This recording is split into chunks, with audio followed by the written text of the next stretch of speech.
This mother had left her young to fight alone, but the same could not be said of Lord Eivor as he leapt to his son's side.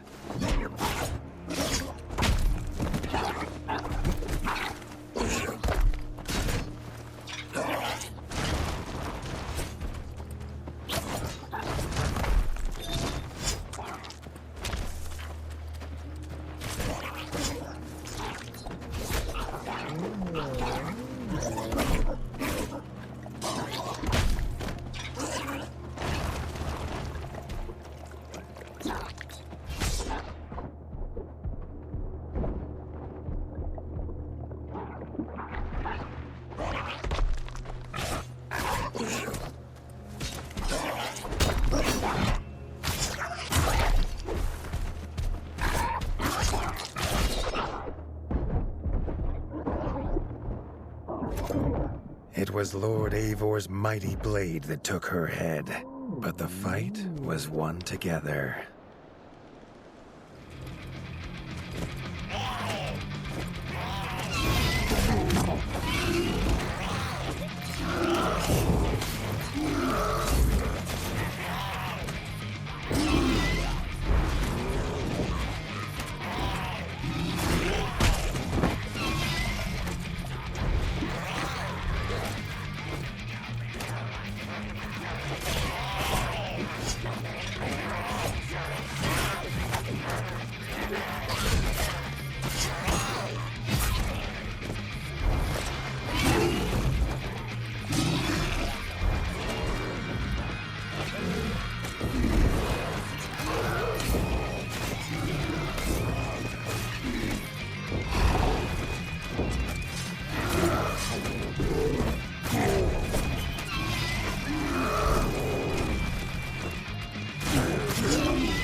His foe was beaten, but seeing what had been inflicted on Hilda and Krunk, Arlo's need for vengeance was only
Slither Scale was very interested in her.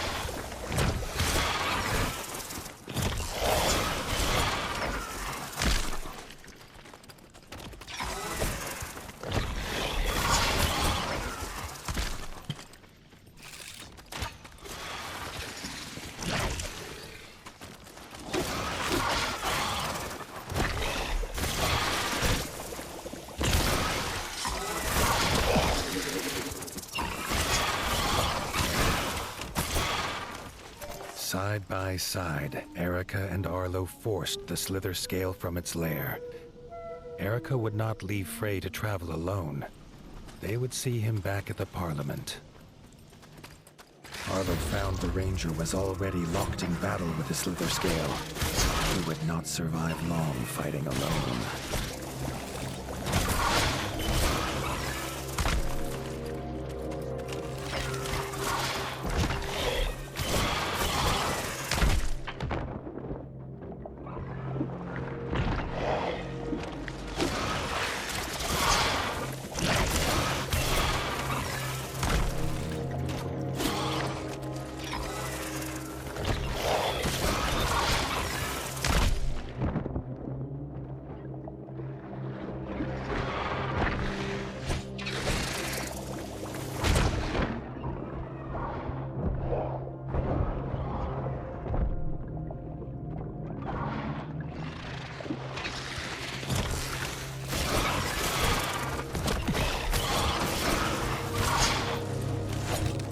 The young Ranger was a fierce fighter, but no match for the Slither Scale. He barely thanked Arlo for helping him in this fight before he took off.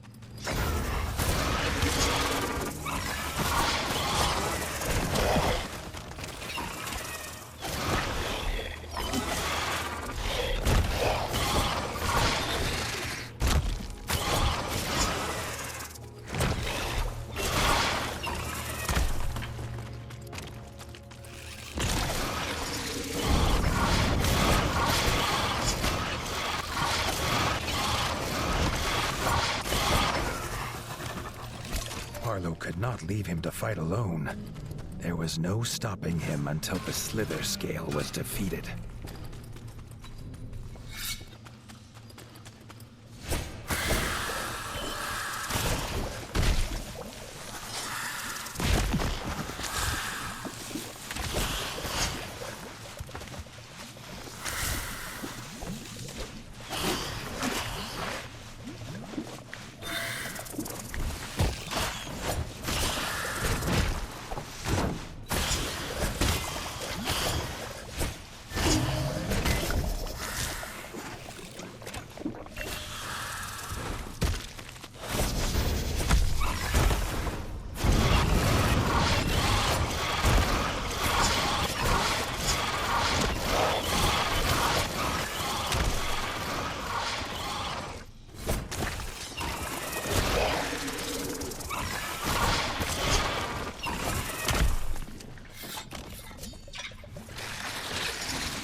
The Slither Scale was defeated at last.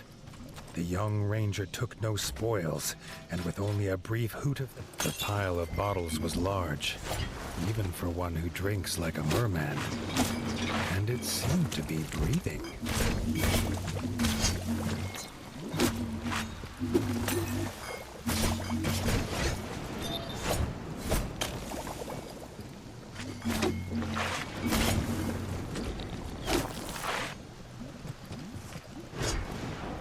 Arlo was amazed the merman could swing his hammer, let alone see who he was hitting. A couple of thumps on the head soon brought him to his...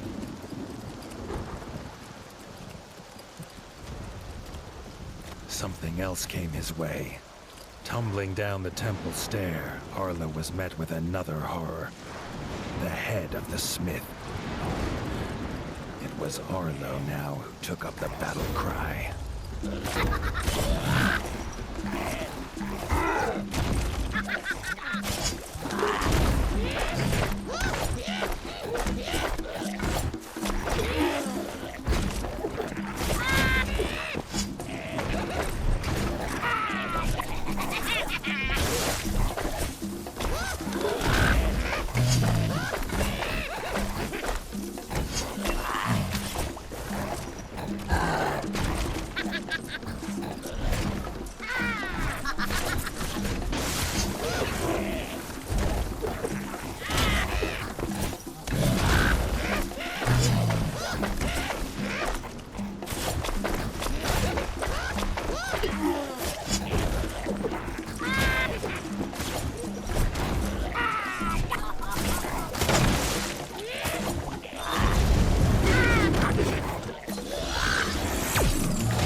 Tried not to think of how many friends, old and new, lay dead. He still had more to do. Rita and Ruby were free, but without their father, there was little for them here. Arlo offered them a new home at Winter's Edge, and a forge to continue in their father's footsteps. The mermaids were grateful, and said they would find their way to the keep once they had laid Ron to rest.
Was thick and tough, but their blades soon cut them to ribbons.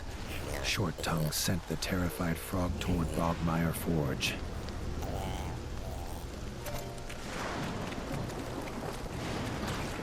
Injured though she was, the queen had no intention of giving up her hunt. Her young hungered.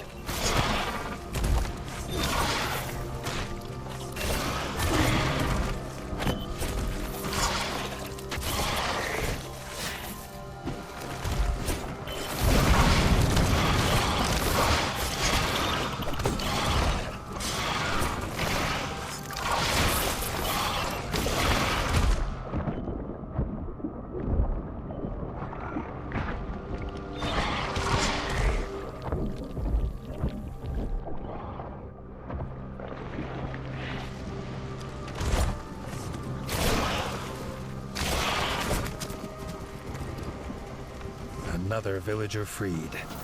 They too headed for Bogmire, and Arlo wondered how many more frogs it could take.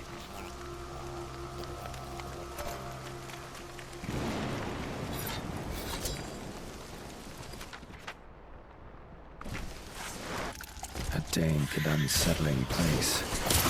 It had to be the Queen's lair. Arlo wondered what his father would say if he could see him risking his life for frogs.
Cailspinner Queen was dead, and the frogs were soon at work rebuilding the village.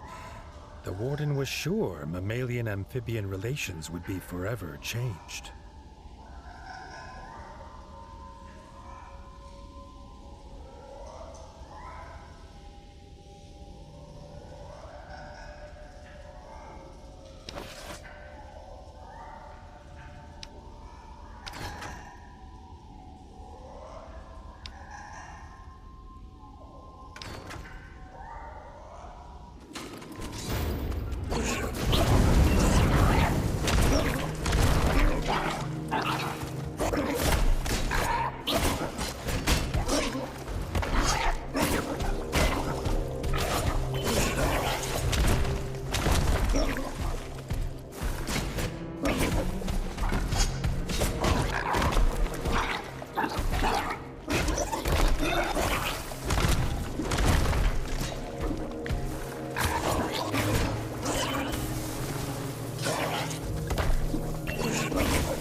Backstabber lay defeated, and Arlo paid his respects to the beaver, who leapt up at Arlo's paw. Playing dead had spared his life. A chance to work and live at Winter's Edge brought a sparkle to Billy Beaver's eye. He could not wait to get his teeth into the stone of the mighty keep. Arlo hoped he did not mean it literally.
Together, they defeated the beast in a fury that sent all other bats from the ruin in terror. Robin was bereft. It was meant to be a simple hunt. He could not understand these flying abominations. Arlo offered what solace he could. Tuck was at Winter's Edge, where Robin could take some rest.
No stealth claw, but an attack nonetheless.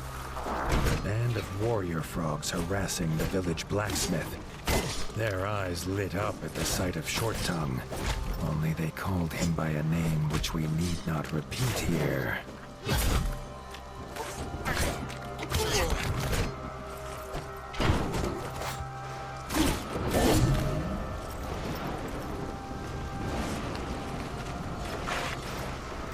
Short Tongue and Arlo returned the insult, and with more than words.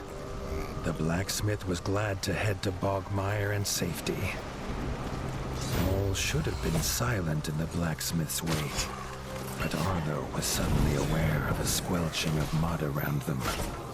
The stealth claw was here.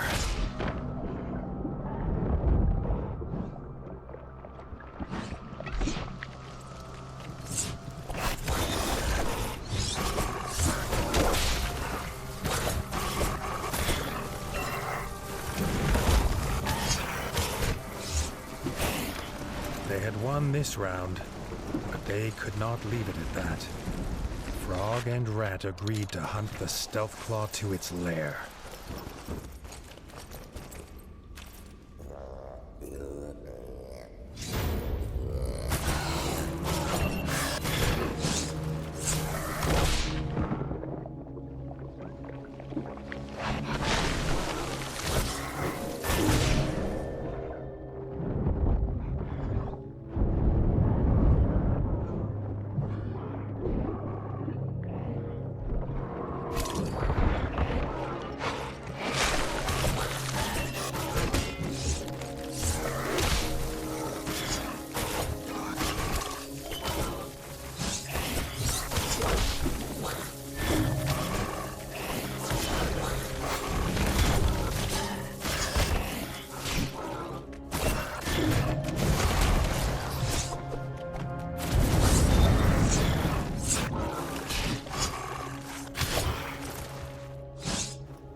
closer, he saw Lorenzo, blood pouring from his arm. This strange cult of owls were no healers.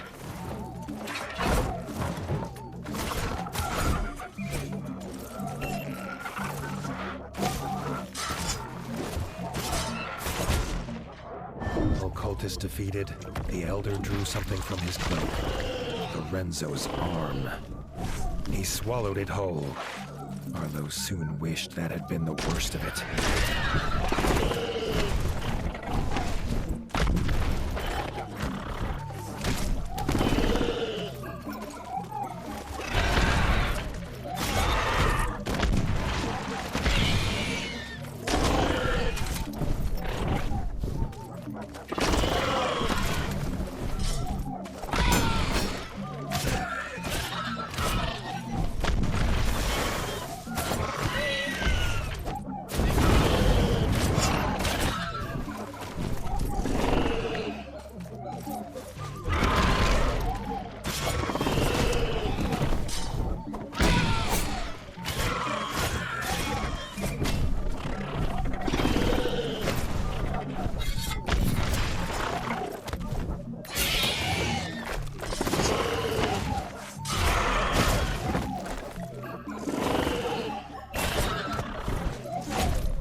Tuck asked if Arlo could carve its beak from the beast's remains. The perfect centerpiece for his new shop. The young rat could barely contain his excitement and ran off, keen to find...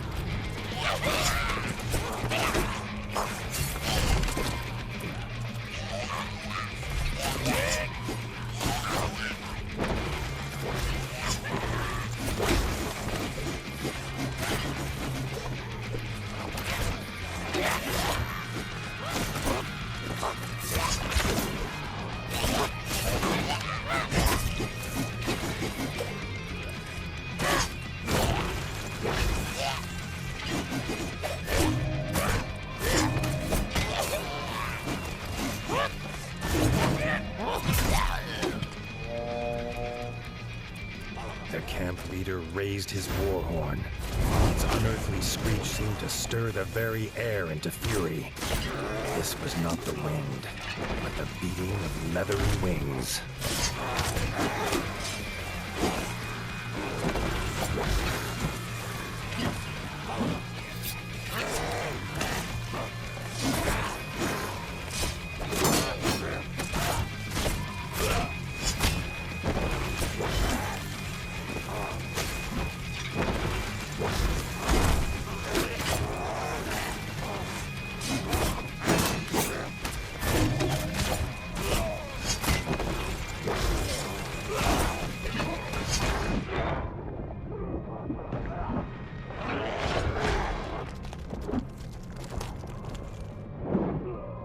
Camp leader was defeated, but they had to warn the rabbits.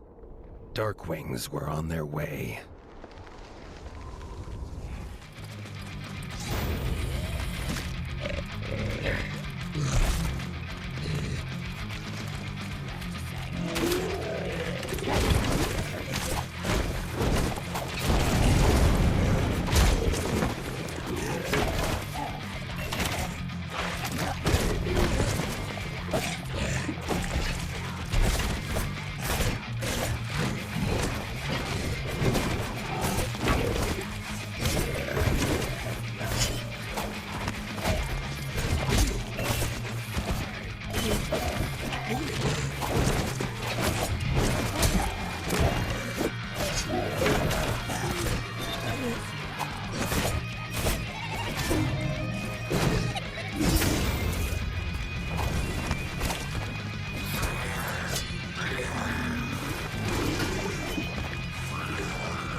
Was safe in Rabbit Paws once more.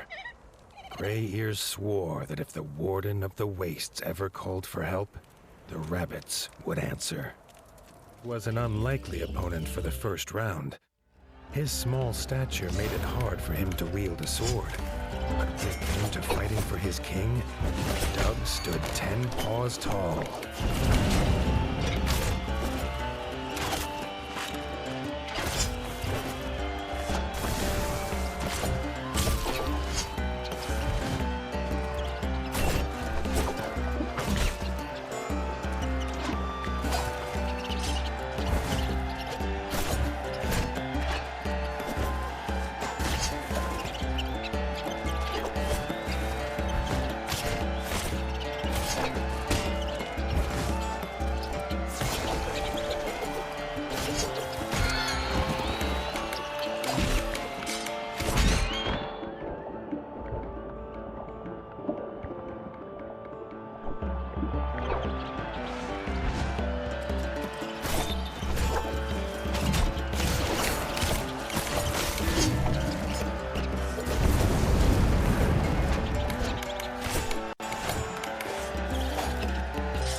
No match for Arlo's superior skill.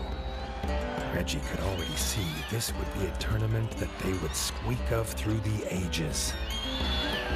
The Royal Guard would be a true challenge for Arlo. The crowd's cheers for the King's brother echoed off the arena walls.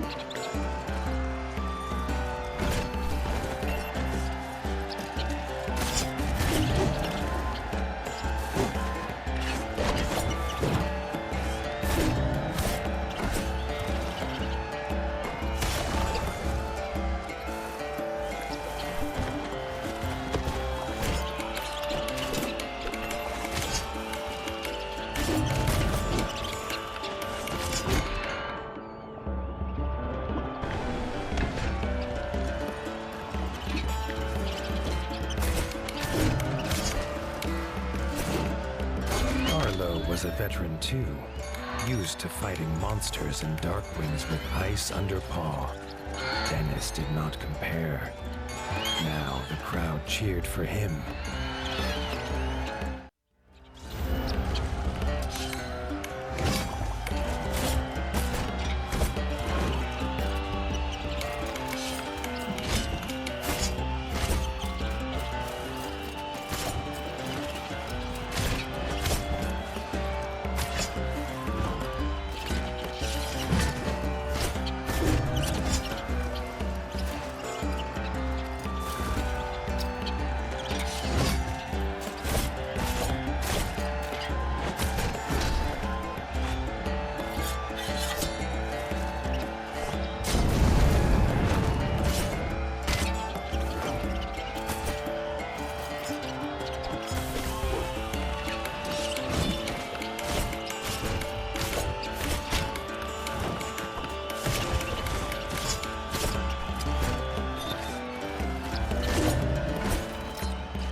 In stature and skill, there was not a whisker between them. They shook paws in truce. No rat could doubt Arlo's worth now. Reggie said to meet him by the docks. Together, they would wipe out the Dark Wings once and for all. Together, they would attack Mount Cauldron.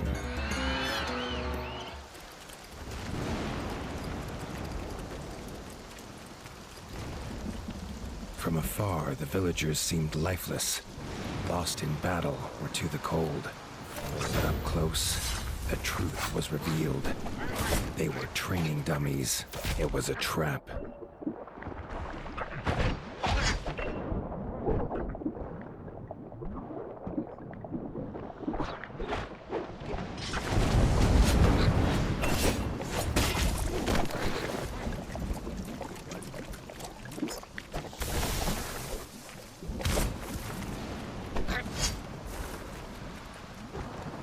The assassin was vicious, but Frog and Rat held their ground. Injured, the attacker fled, but Short Tongue was not about to let him escape.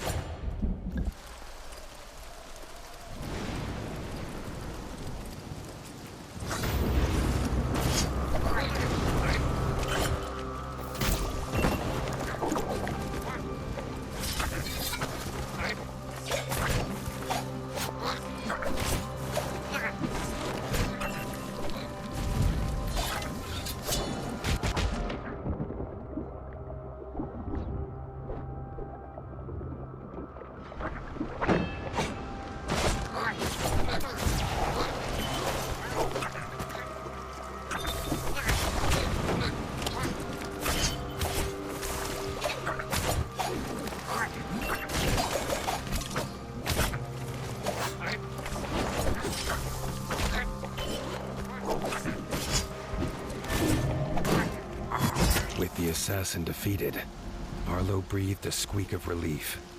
But Short Tongue was not done. He needed to know who had sent them.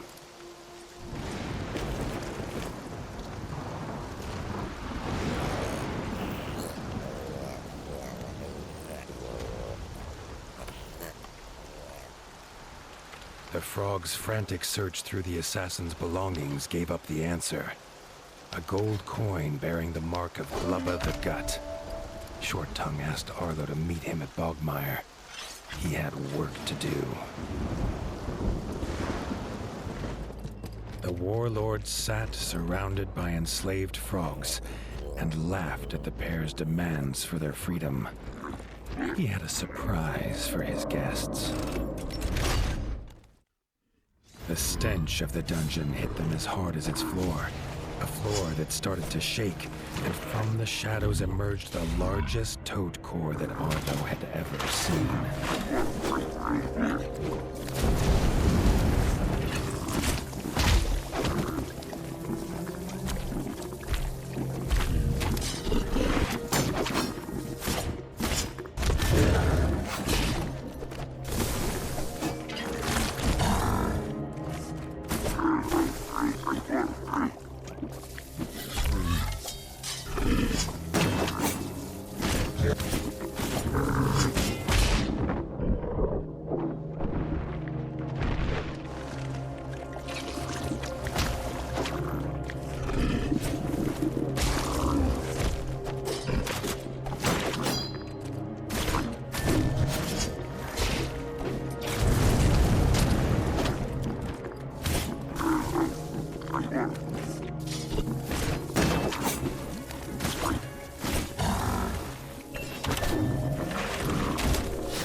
And frog slaved the beast, its bloated corpse sinking slowly into the mud. Arlo felt a pang of regret. It had been a slave as much as the others.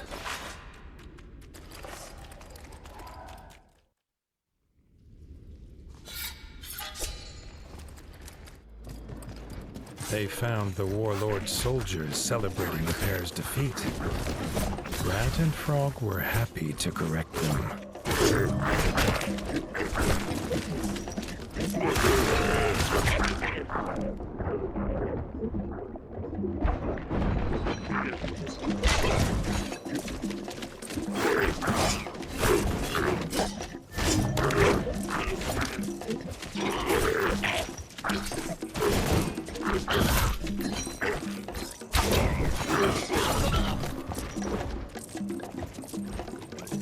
Seeing the last of his soldiers fall, Glubba croaked his rage.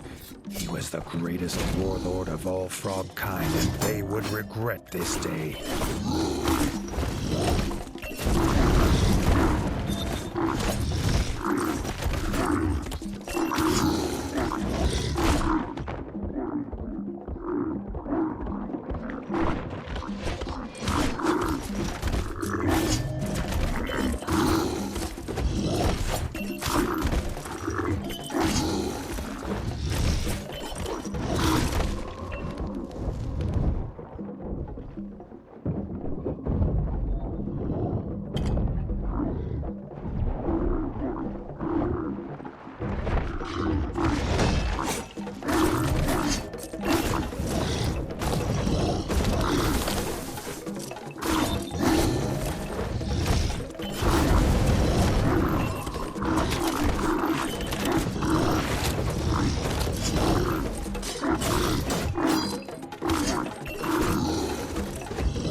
Glubba's tyranny had ended.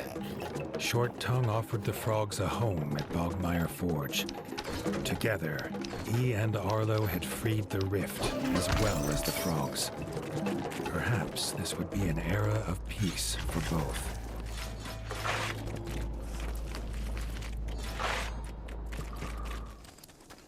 Fish still flapping on the ground. No sign of the fisherman. The culprit soon revealed itself.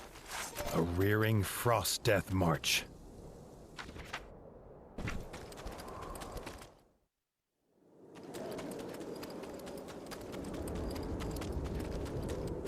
The rabbit was hanging on by a whisker, but before Arlo could save him, a beast was on him.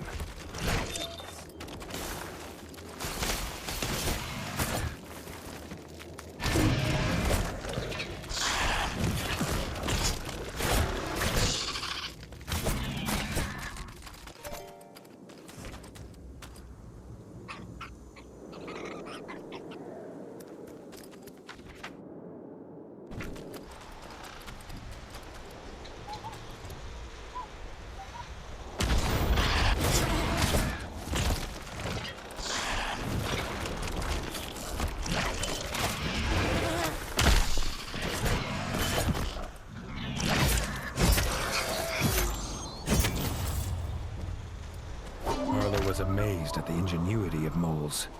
This one immediately put the creature's blue blood to good use, offering a hearty reward for the warden's bravery. Worms had been seen again, but these ones emerged not from mud, but from the ice, and were said to be big enough to swallow the warren whole. The rabbit bounding toward him was exhausted and panicked. Between his frantic breaths, Arlo made out the words, ice worms and village walls. Outside the village walls, the wind turned ice cold. The ground shook, and from beneath the frozen tundra burst the giant ice worm.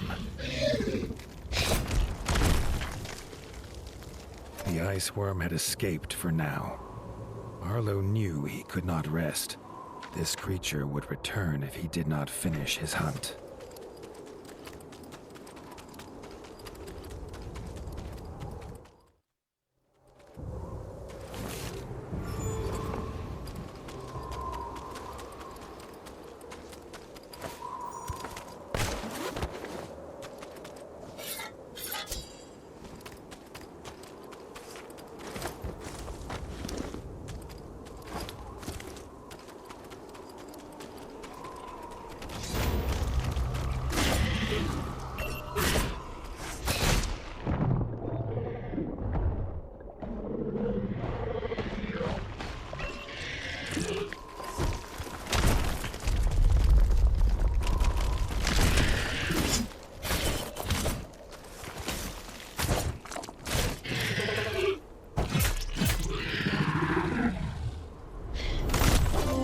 Pursued the great ice worm to the peaks of White Whisker, and in the shadow of Mount Cauldron, it fell at last.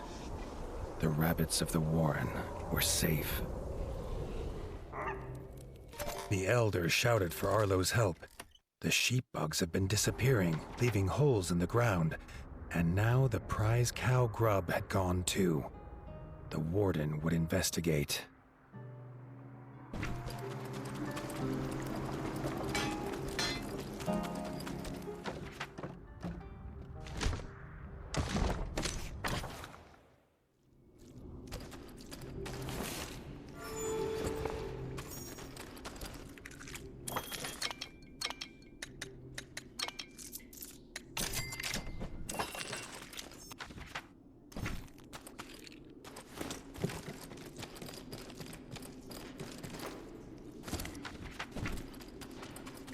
Sheep bugs' pungent scent makes them easy to track. The few that were left were terrified. Arlo had no sooner realized who the culprit must be, and it was upon him, a mudwyrm of the deep.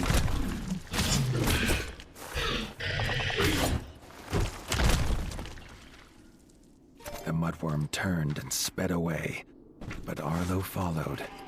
Perhaps it would lead him to the cow grub.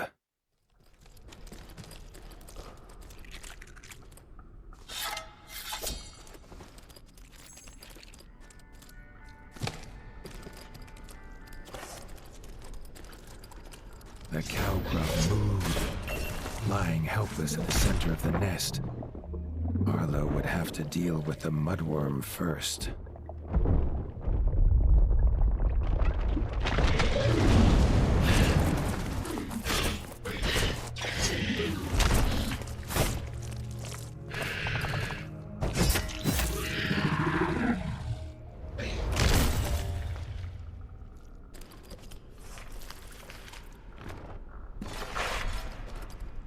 The prize cow grub was still alive and mooed gratefully at Arlo.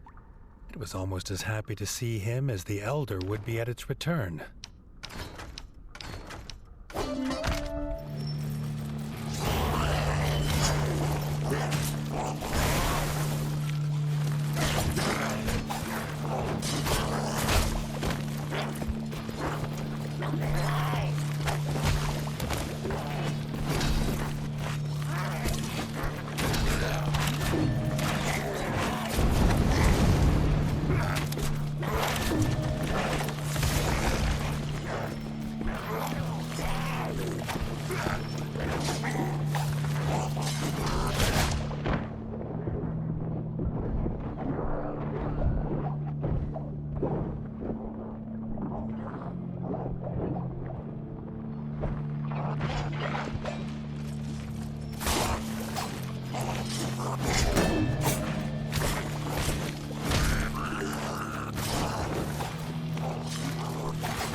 moved in step, a flawless dance of blood and vengeance. Neither knew that their own blood united them, but perhaps, just then, they felt it.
And Erica fought the Darkwing Smith. The fiery heat at the heart of the mountain burned hotter than any forge.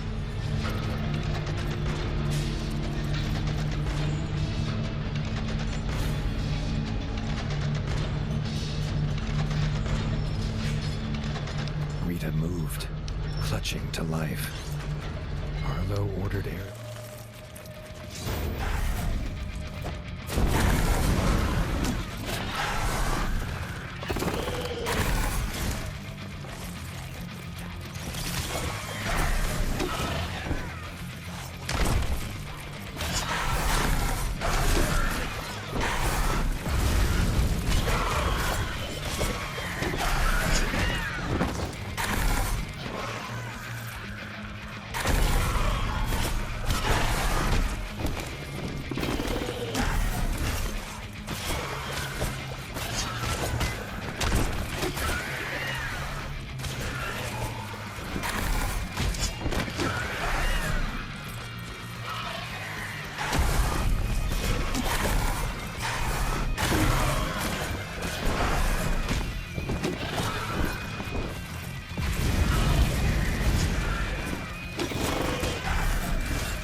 The icy wind bit at his fur as he emerged on the peak. He saw, silhouetted in the mist, Count Kazak, and in his claws he held King Reggie, dangling over the edge. With a shriek of victory, the Count...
Count's corrupted body fell heavy on the ground.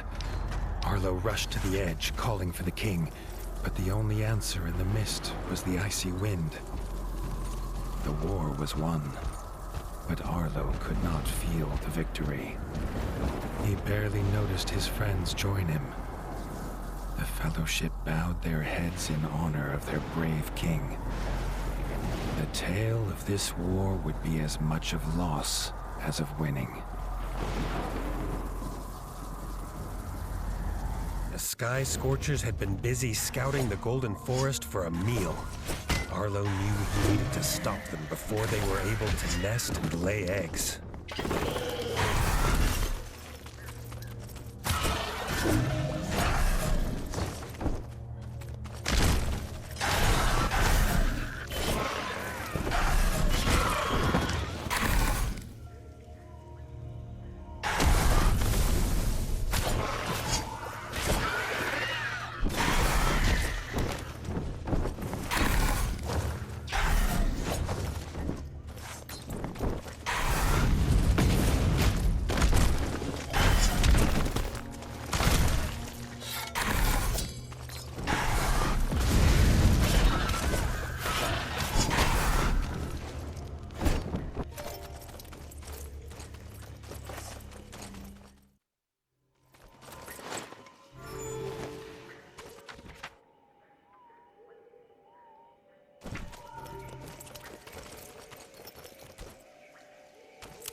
Although there was no nest, it was clear that this Sky Scorcher was preparing a meal for its soon-to-hatch offspring.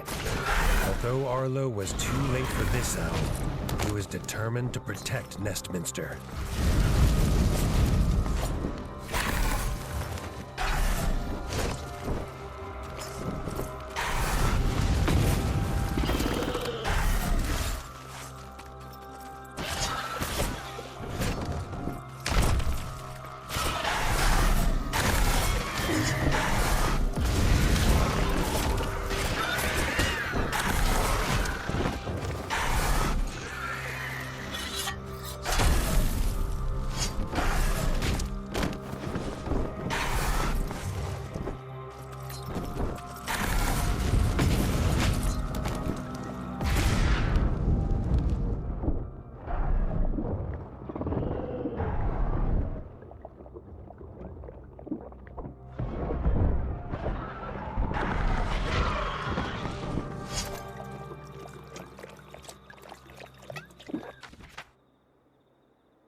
The cultists defending the Scorcher's nest were clearly looking for a new leader.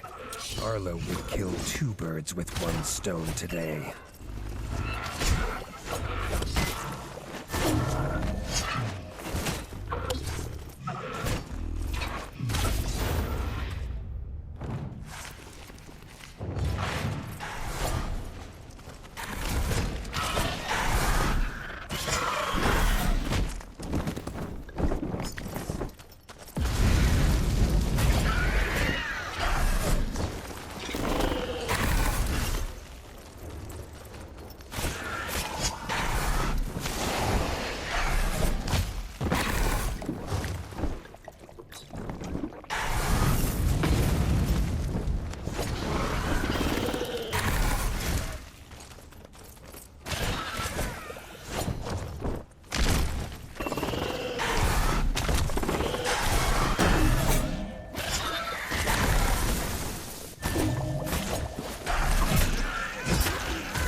With the Sky Scorcher defeated, the threat to the Golden Forest was gone.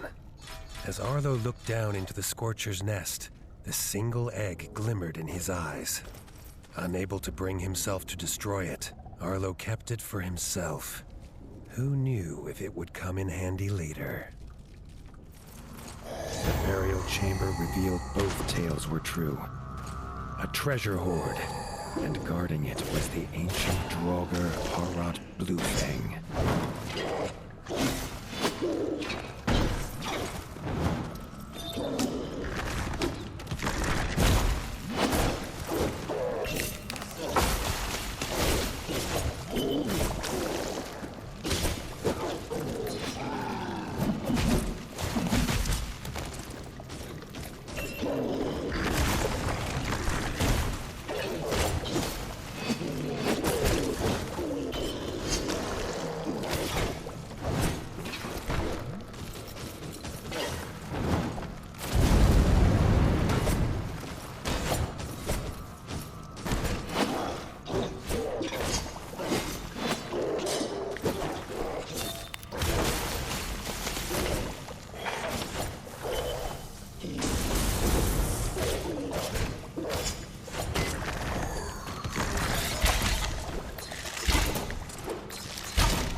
Fearsome warrior, now laid to rest.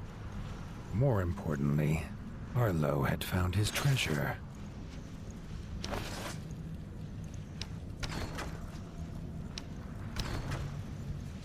They returned to the Crimson Keep in near silence, each with their thoughts. There would be no victory parades.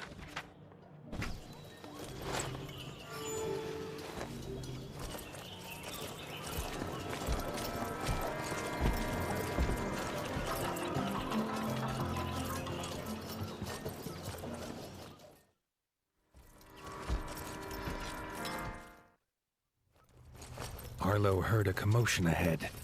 In the throne room were raised voices. Bertle stood in front of Reggie's throne, holding the crown, asking who should now carry this burden. Dennis barged forward to claim it. He was brother of the king. It was his by birth. Robin stepped forward and proclaimed that Arlo was rightfully king. Without him, there would be no kingdom to rule. He had proved himself on the peak. He was not alone. Leaders of the clans stepped forward and echoed their favor of the warden. Arlo objected. He had no claim here. Bertle slammed his staff into the floor to silence the rising voices. He had a secret to tell. Arlo's father was King Rattus. Bertle himself had delivered him as a child to the warden. He had a claim, if he was willing to take it. Arlo felt the truth of it, and the paw of destiny seemed to push him forward to take his place upon the throne. Bertle placed the crown upon his head. The weight of rule was his now. Dennis had been forgotten in the shouts of joy from the clans, he raised his blade and swore vengeance. It was his birthright, and he would reclaim it from this usurper. Arlo set aside the warden and became the king.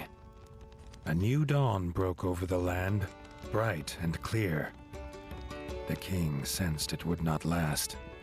The promise of his half-brother would surely mean war would come again. But that, as they say, is a tale for another time.